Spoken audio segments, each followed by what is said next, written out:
Welcome to the Team Lawson Podcast. I'm Mike. I'm Theresa, And we're millennials and we're making it. And on our channel, we discuss all topics that meet within the intersections of millennials, marriage, and special needs parenting. So, today we're going to talk about marriage and depression and how to deal when one of you is dealing with depression. So, what were you taught about depression?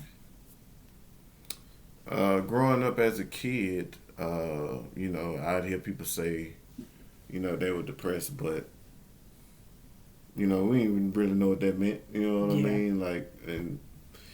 We would say stuff like that, but it was just, we were just saying stuff that we heard. But I didn't really learn and understand depression until like my mid to late 20s. And what did you hear about it then? But, people just sad all the time, or, Yeah. I guess they feel like their life hopeless. So, hopelessness. That's what I got. I ain't gonna say they say their life is hopeless, but, hopelessness.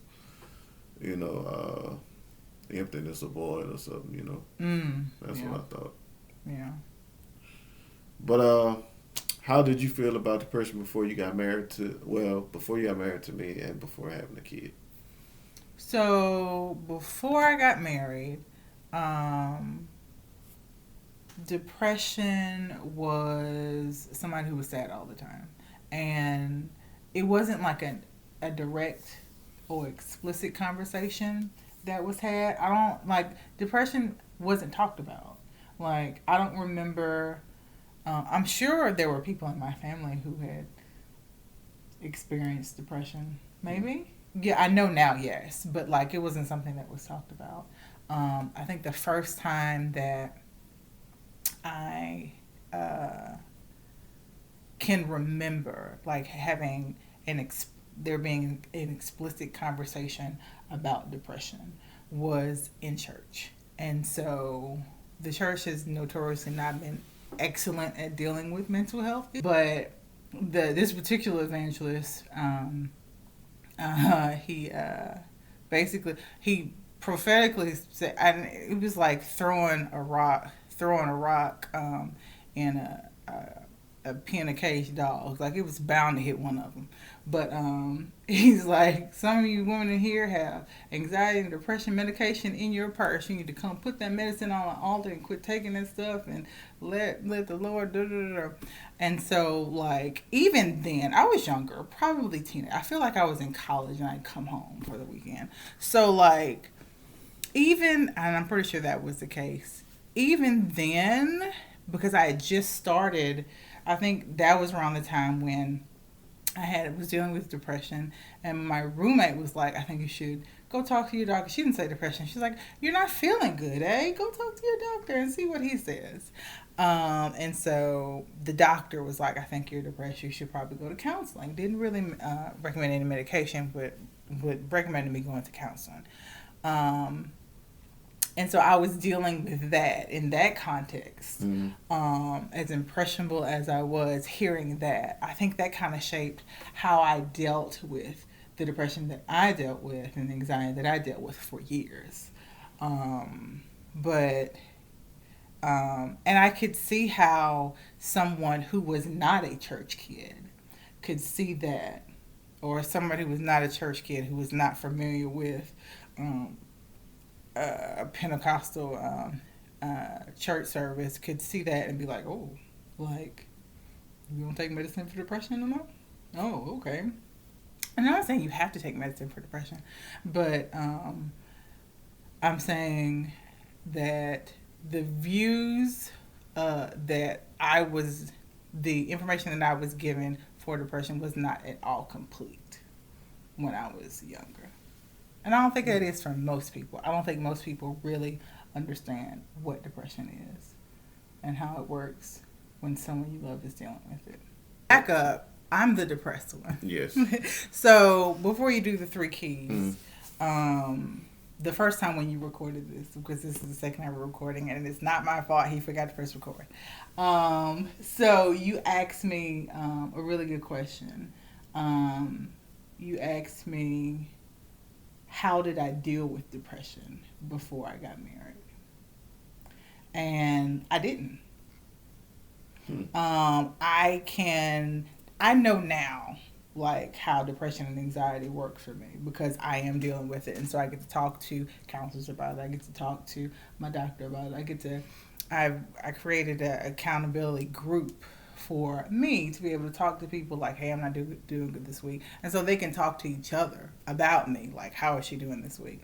But before that, like nothing. When the doctor in college was like, hey, maybe you should go see the counselor, I'm kicking myself now. As expensive as counseling is, like initial session is $250 if you don't have insurance.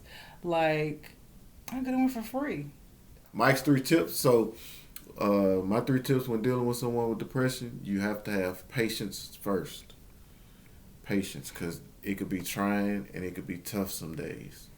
Patience. Be patient with the person. Also, you have to have understanding. Please just try to have understanding of what the person is going through who's dealing with depression. Also, love. Love on them. Continuously, nonstop. Just continue Don't do that. to love on the person. I thought you were finna mess with me. No, I'm gonna really just give you a yeah. So those are Mike's three keys. Okay, so if you would like a way to initiate the conversation with your spouse about the anxiety or depression that they're dealing with, Healthline.com has 21 questions to ask when your partner is depressed. We'll put a link down below. And these are just a good starting point. They're divided into 3 different categories of 7 questions. And so you're going to ask me those questions, huh, babe? Yes. So 7 questions to figure out the impact of their symptoms. That's the first category. So question number 1: are you sleeping more than less than you normally do? I am sleeping so much more. Hmm. I could sleep 20 of the 24 hours in a day and still wake up tired. Hmm. Interesting. Are you eating more or less than you normally do? I'm not eating more or less. I'm eating more unhealthfully. Hmm. So technically, I'm eating more calories, but I'm not eating more often or eating more food. I'm eating more calories because I'm not eating well. Okay. Are you tasting your food when you eat? No, food tastes like cardboard. So food tastes like cardboard, and that is something that I did not link with depression. Hmm. Food tasting like cardboard, but like I have a chronic inflammatory condition called interstitial cystitis. It affects my bladder, and so I can't eat most junk foods. I can't eat. And so I can't just go get a bag of chips. I can't go through everybody's drive-through. Like Taco Bell will not see me anymore as long as I live. One, because I'm older. Who needs to be eating Taco Bell when they're 35? But because my bladder just cannot handle it. But one pretty much safe drive-through option is Cane's. And Cane's is not notoriously known for being like really highly seasoned food, but it literally tastes like cardboard to me. But it's safe, and if I'm hungry, it'll like I have to eat food with the medicine that I take for my bladder, and like it works, but it tastes like cardboard, even with the cane sauce. Ugh. I need you to start hating on Taco Bell. Do you feel tired no matter how much you sleep? Mm-hmm. I wake up tired, go to bed tired. I'm tired all day. Interesting. I could go to sleep in the middle of the floor right now, all the lights on. I can't sleep with the lights on. It's true, I can't, but that's how I feel. I feel like I can sleep with the lights on. Hmm. Are you capable of enjoying things right now? Yes, but I would much rather be taking a nap. Like if you were something I really enjoy doing. What's something I really like doing? I can't even think of something I like doing. Staying in my house in my pajamas. That's about it. No, if like Tina, like one of my favorite things to do when one of my friends comes into town, she's like, "Hey, let's go hang out for today." Like I just be like, do I have to? Like I would rather not. I'd go because I love her, and I would enjoy hanging out with her. I know that I would, but I'm just so tired. I just want to lay down. Hmm. Okay. Is it hard for you to do personal grooming? Yes, I would rather not have to shower every day, but I do. It's fine. I like smelling good. Interesting. Are you having thoughts of your own death? Am I having? No, I am not, but there was that one night. So I have been dealing with depression the past, what is it, month, 6 weeks? Somewhere around That I there. first went to the doctor. I was like, I am too tired. This is not normal. Something ain't right. And so she was like, yeah, I think you're depressed. I am on a medicine for anxiety that manages my anxiety and keeps it from getting too amped up, that keeps me from getting into a depressive episode. But apparently it wasn't working. And so because it had worked for so long, she was like, let's increase the dose. I was like, okay, makes sense. Well, I had a horrible reaction to it, which happens sometimes. And Mike went to sleep at his mom's house. Macy was not here. I was at home by myself, and like it was about midnight. I was trying to go to sleep. I was like, nope, no, I'm not doing all right. My husband need to come home. And that, like, I don't have, like, as part of anxiety or depression, I don't have suicidal ideations. Like, I don't want to die. Mm. I don't. I worry about my family members' deaths. Like, that is something that causes me a great deal of anxiety. And so I've worked in counseling and to learn how not to ruminate on those thoughts when they come up. But my own death, like I'm going to live until I'm old and die at like 125 in my sleep. Like real talk. So like when I have thoughts like that, I knew like that wasn't just the anxiety and depression that I've dealt with. Something else was wrong, and it was the medication. So yeah, but generally no. Hmm. All right, 7 questions to help and support and collaborate. So, question number 1. What helped you the last time you were depressed like this? I cannot tell you because the last time I was depressed like this was after I had Macy. And that was before I actually started trying to deal with my anxiety and depression. So and I even didn't realize that I was depressed and still until like months later when I started feeling better. Mm. Um, and I was like, oh, I must have been depressed. Mm. Yeah. So I can't tell you. So, and I'm gonna touch on that. So, after having a kid, some women experience postpartum depression. Yeah, and if you've already dealt with anxiety and depression, even though I never dealt with the anxiety and depression that I Mm. had, but I was diagnosed with PMDD. So, like, that was something that I should have disclosed to my doctor. Mm. Did they ask? I don't remember them asking. I don't remember. I think they asked about how I felt right then, and I felt fine then. I didn't enjoy being pregnant at all. I was actually depressed throughout most of the pregnancy, too, Mm. from probably about 5 months. But yeah. So, what do we need to do as a team to get through this riding downswing? So, help. Assume that I need help. You do help. Assume that I need help. Don't ask. Assume that I am just not on my A game, and that I'm two things: a nanny and a housekeeper in the next 2 months, just to help with Macy, so that I can just so we need a third person, or maybe a fourth person in this marriage. Not our marriage, but.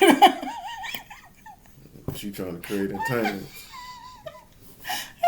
I do not condone entanglements.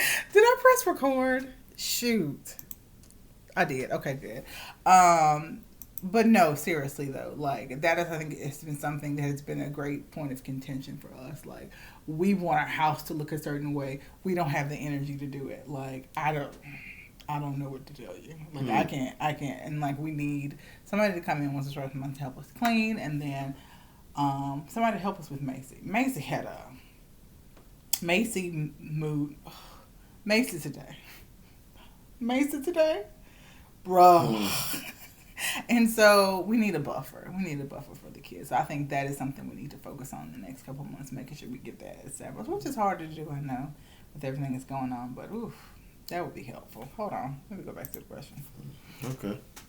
So, what's the best way for me to help you? Keep talking to me. Don't freak out when I tell you something. So just being open and honest about the things that we're going through, and you not freaking out when I'm open and honest about it. Just keep talking to me. Okay. What? How are you doing with your medications? Are you feeling any difference? So I'm not taking any, and this is where I'm working with a doctor. I just didn't just quit taking my medication. I was on the one that wasn't working. She increased it, had a bad reaction, so we decreased it, and then to try to wean me off of it, and started doing another one, um, and the other one was making me absolutely ill, so I quit taking that. I called the doctor. I let her know I quit taking it. I have an appointment in a couple of weeks to go back to her after like I've come down on this SSRI that I was taking. Okay. All right.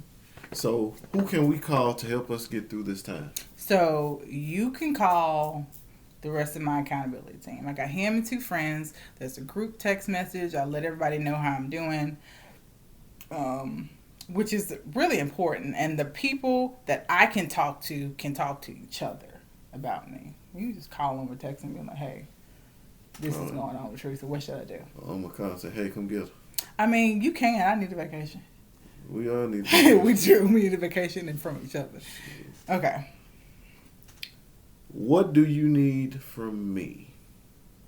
Need you to assume that I need help and that I'm not on my A game. I can do that. What changes can help you feel better right now? I need to start exercising. I have not exercised in forever. I know that, and it's just so unappealing when all I want to do is take a nap. Like I thought of doing a HIIT workout or walking on the treadmill. So unappealing when all I want to do is just lay down in the bed. Like I look forward so much to coming home and putting on my pajamas and getting in the bed. It is ridiculous, but that is something that my doctor even said last time I was off. He was like, that would really help you, like getting some physical exercise. And I think going for walks would help. Yes? Yeah. Cool. Last part. 7 questions to encourage self-care. See how that just keeps coming up? That's the 3rd time. So I have been doing my self-care every day. I'm writing it down in here. I'm just kind of writing down how I feel about it. I don't write down a ton. I just write down what I did and how I feel. Show me the book, sister. Oh, yes. This is the book. This is from Goddess Shunny. Shout out to Goddess Shunny. And, what's it called? Purple Care? No. Selfcarewithherbs.com? Yeah. Is that selfcarewithherbs.com. Just drew a blank. If you want one of these, you can go there and get it, or I have one to give away. So, first person to comment down below about what their ideal self-care day would be, I'll send you one of these. Cool? Yeah, and you can check out her stuff at, what is it? Selfcarewithherbs.com. It's such an easy website. Why do I keep forgetting it? Okay. All right, so question number 1. Are you getting between 7 and 9 hours of sleep each night? Oh, yes. I'm getting more than that. I didn't get that much last night because I was playing on my phone. I was enjoying just hanging out. But after Macy woke me up, I went back to sleep with her in the bed. So technically I did get to sleep. I'm not depressed, but man, I be feeling restless when I wake up. Why? I don't know. I just do. Either it's work or Macy busting in like I know. You know, like she You know what it Goldberg. is? You know what it is? Being woken up is like everybody needs a day or two where nothing wakes them up, whether it's their alarm clock or their kid, and we don't get that. Nope. Something wakes, it's either my bladder, my kid, or the alarm clock for work wakes me up every morning, and it's so annoying. Okay, I'm sorry. But No, yes, I'm good. getting plenty of sleep. Are you drinking or using drugs to cope with the stress? No. Are you smoking dope undercover? No, I'm not. Okay. But and with most anxiety and depression medication, you are not supposed to drink. You mess up your bladder. I'm not your bladder, your liver. Okay. All right. Are you exercising daily? No, I have exercised since June. Are you eating well? No. So Unless you those are cook. 2 things we're gonna have to work on. Yeah, those are things that I really need to work on because that would make me at least feel better. But yeah, I'll talk about it later.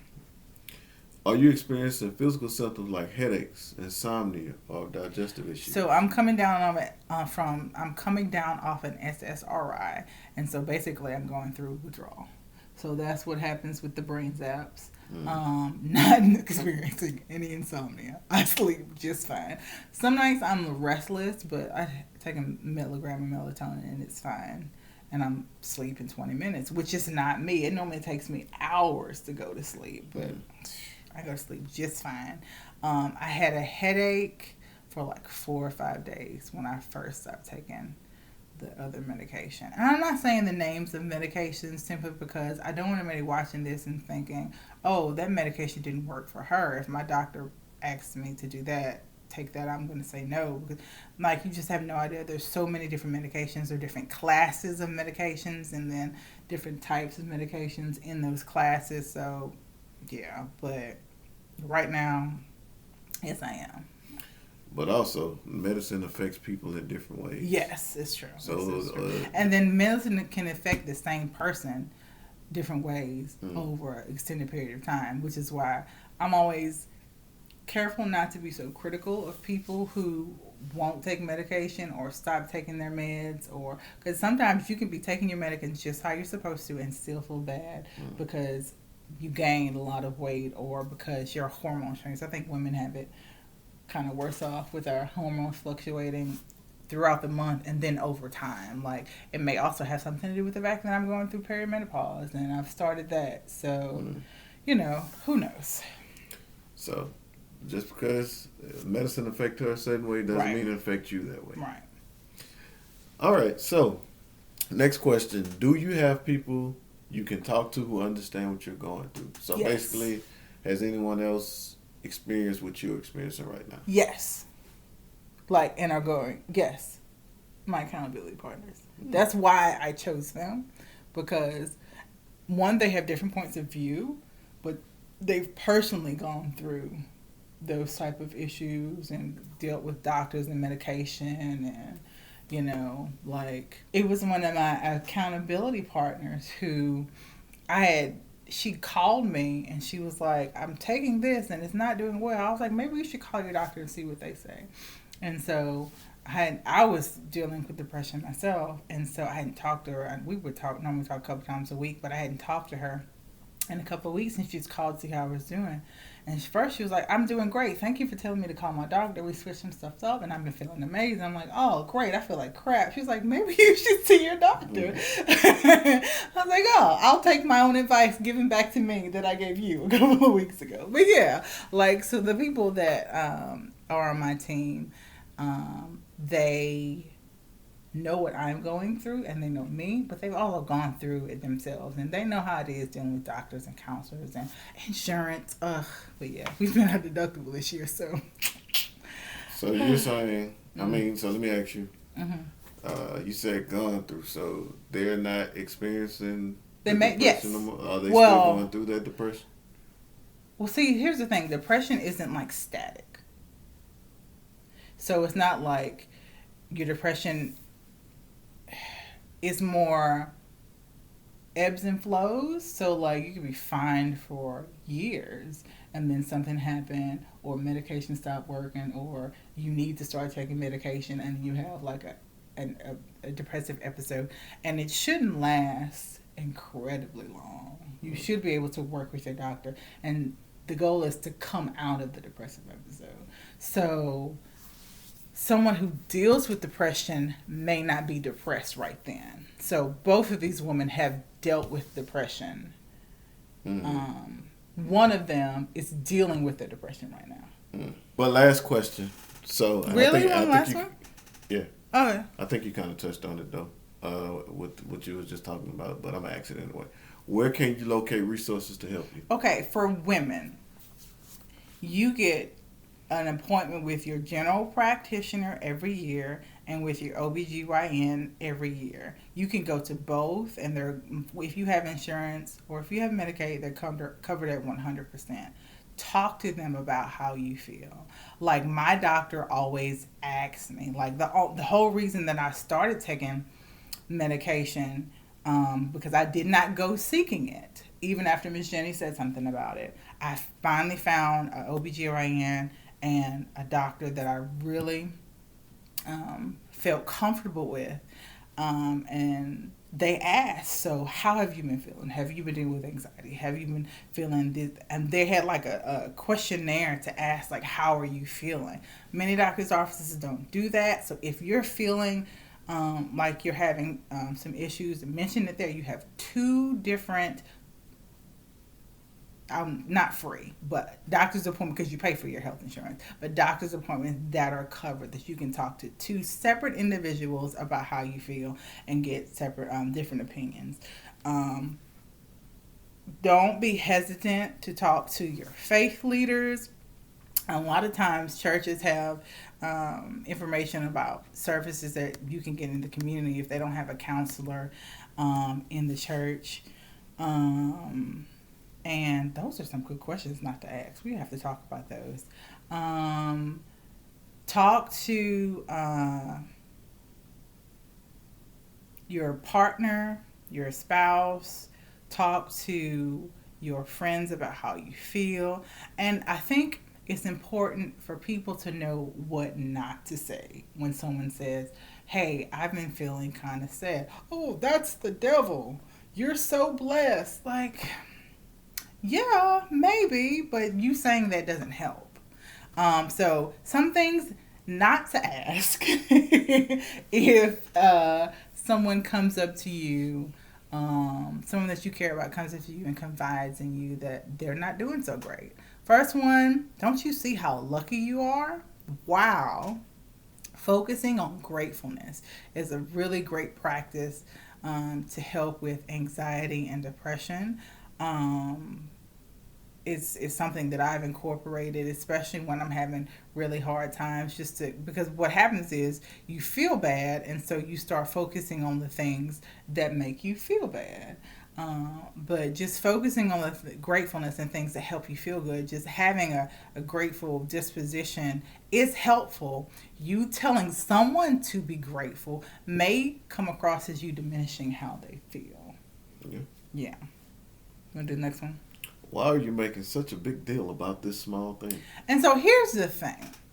Anxiety and depression, we talk about them very much as emotions. Like, I feel nervous, I feel sad, but they're very much physical reactions in the body. When I went to counseling, like, she would ask me how I was doing, and then she was like, "So where did you feel that in your body?"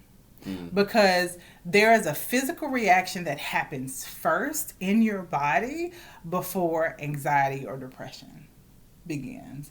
And so just saying that they're just making such a big deal or they're focusing on emotions isn't totally fair, because the physical comes before the emotions. And a lot of times you don't have control over how your body reacts to stressors that initiate those feelings.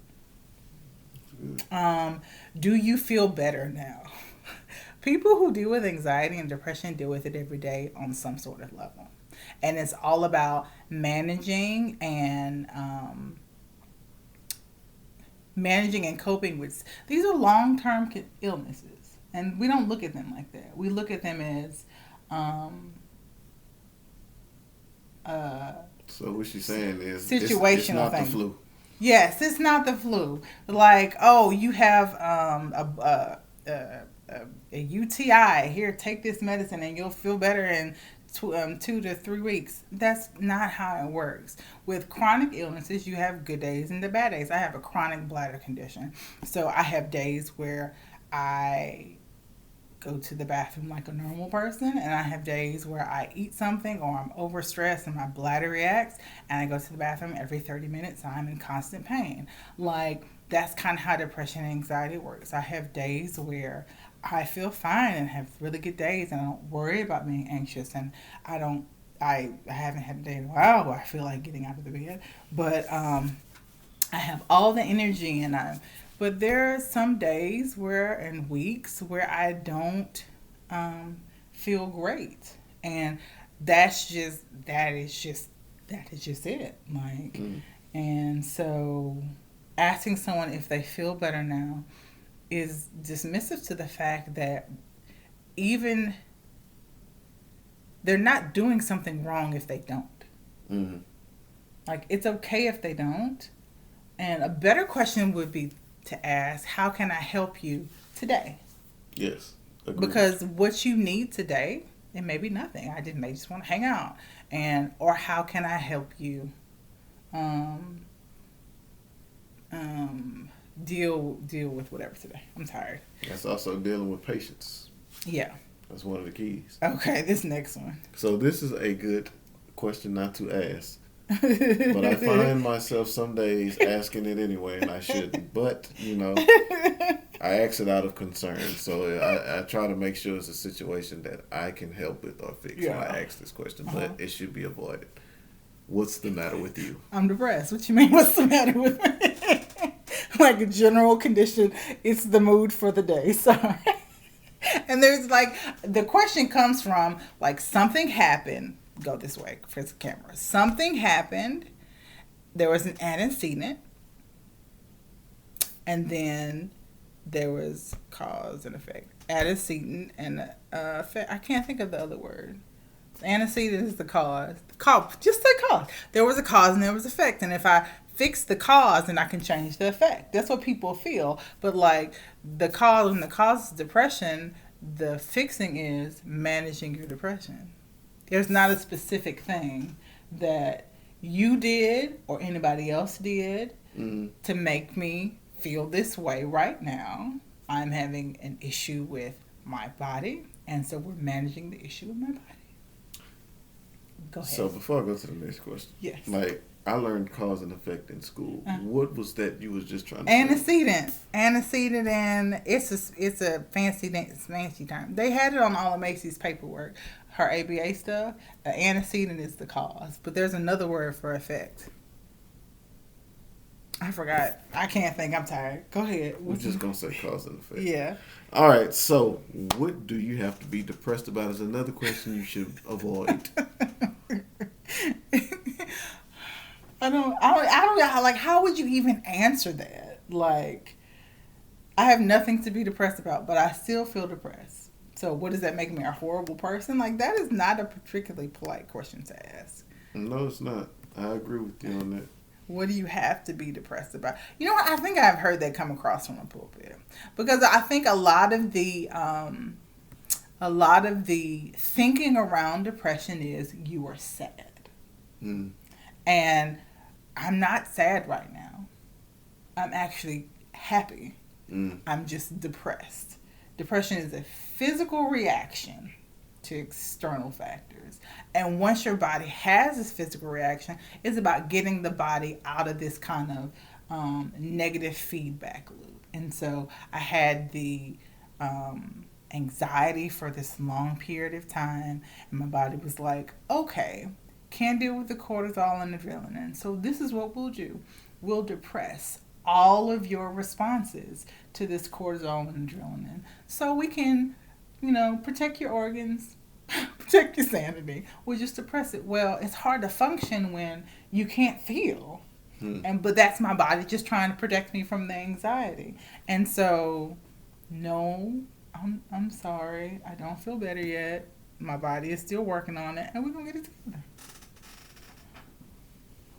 So, any more questions, sir? How we doing together is working as a team. We're doing good.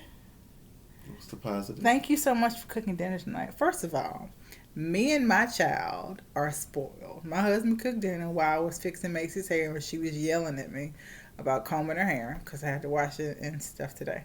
So he cooked dinner. And we ate dinner like we were starving, first of all. And it was good.